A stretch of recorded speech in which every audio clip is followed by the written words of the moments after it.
నమస్తే.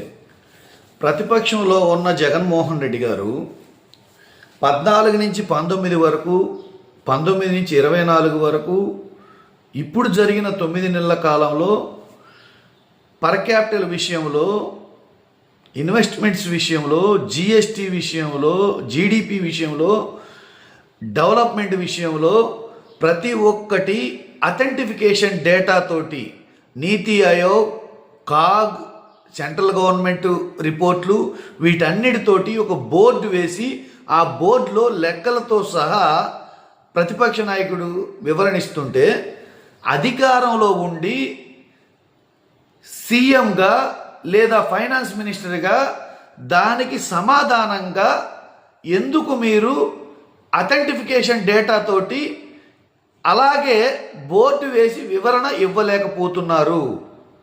ఎందుకు బయట ప్రెస్ మీట్లు పెట్టి పిచ్చ మాటలు మాట్లాడుతున్నారు? అంటే మీరు చెబుతున్నవి అబద్ధాలని తేట తెల్లమవుతున్నట్టే కదా. అది ప్రజలు అర్థం చేసుకుంటారు కదా. మీలో నిజాయితీ ఉంటే, మీరు చెప్పే లెక్కలన్నీ కరెక్ట్ అయితే, మీరు చెప్పేవన్నీ నిజాలైతే ఖచ్చితంగా అలా విత్ డేటాతోటి ప్రొజెక్షన్ ఇవ్వాలి కదా.